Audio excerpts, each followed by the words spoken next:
Salut à tous et à toutes, c'est Seth, et aujourd'hui on se retrouve pour parler de l'épisode 9 de Solo Leveling, sorti il y a au moins 2 ou 3 semaines maintenant. Comme à mon habitude, je vais méchamment spoiler, donc si vous n'avez pas vu les épisodes, je vous invite à revenir une fois que ce sera fait. Encore une fois, je suis très mauvais pour prononcer les noms coréens, donc si jamais j'écorche des noms, je m'en excuse à l'avance. Et tant que je suis dans les excuses, j'aimerais vous en faire aussi pour le retard de cette vidéo. Quand j'ai vu l'épisode 10, je me suis rendu compte que je n'avais pas grand chose à dire dessus. Il se passe peu de choses, alors j'ai voulu faire un double épisode avec les deux. Mais au final, je trouve ça plus cohérent de faire un double épisode avec le 10 et le 11. Sauf que j'ai mis du temps à me décider, et donc l'écriture de cette vidéo a pris un sacré retard. Enfin, mieux vaut tard que jamais, je suppose. C'est vraiment une phrase de vieux, ça.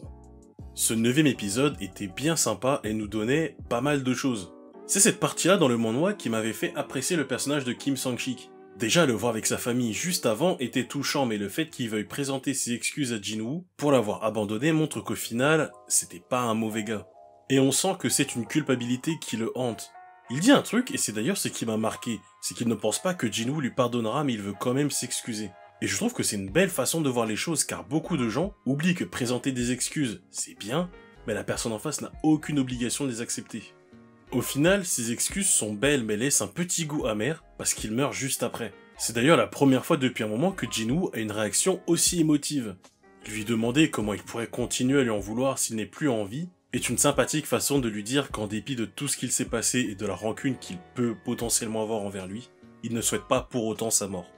Concernant son meurtrier, je trouve qu'ils ont mieux géré cette révélation que dans le manhwa. Avoir la discussion entre Kang et le père dans cet épisode est bien mieux que de l'avoir avant. Et j'apprécie qu'ils aient bien séparé la demande du père et la véritable raison de Kang pour accepter. On a ainsi deux révélations sur ce personnage. Au début, on le voit comme un représentant de la guilde, présent pour les superviser. On apprend ensuite qu'un homme l'a payé pour éliminer les 3 hommes qui ont détruit sa famille. À ce moment-là, Kang leur demande s'il pourrait tuer un humain comme il tue les gobelins, et leur réponse semble lui procurer un profond mépris. On pourrait alors penser qu'il n'est pas d'accord avec les réductions des prisonniers, et préfère les tuer pour débarrasser la société. Finalement, on découvre qu'il a bien fait souffrir Kim Sang-sik et Kang Jong-ho avant de les tuer, parce qu'il trouve les gens bien plus fun à tuer que les monstres. D'ailleurs, est-ce qu'on pourrait parler de cette expression?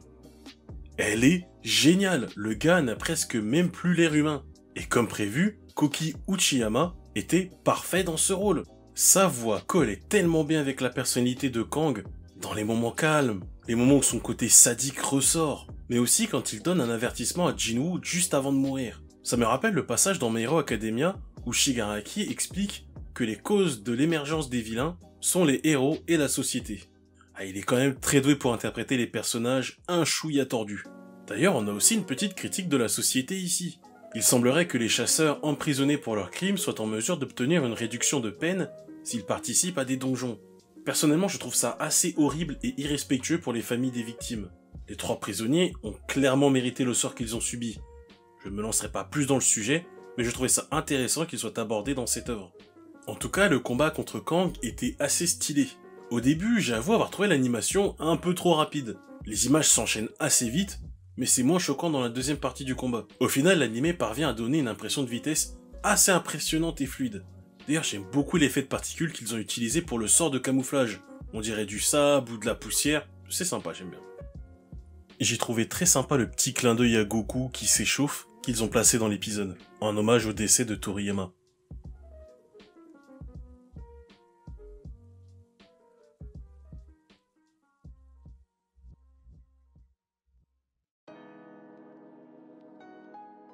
Pour le sort d'intention meurtrière, j'ai beaucoup aimé l'esthétique qu'ils ont utilisée. Le côté noir et blanc, c'était très bien fait. Je trouve assez intéressant que Solo Leveling utilise le cliché du héros qui sombre dans les ténèbres, tout en laissant à Jinwoo le soin de s'en rendre compte. Le fait qu'il sente que plus ses pouvoirs se développent, plus ses émotions se tarissent, change un peu du cliché habituel. En tout cas, merci d'avoir suivi cette vidéo, n'hésitez pas à me dire en commentaire ce que vous avez pensé de ces épisodes, mettez un pouce en l'air, N'oubliez pas d'activer la cloche lorsque vous abonnez, vous recevrez une notification lors des prochaines sorties de vidéos. Vous pouvez également me rejoindre sur Twitter, je poste régulièrement des trucs en lien avec l'actualité geek, et je vous dis à bientôt pour une nouvelle vidéo. Ciao les geeks!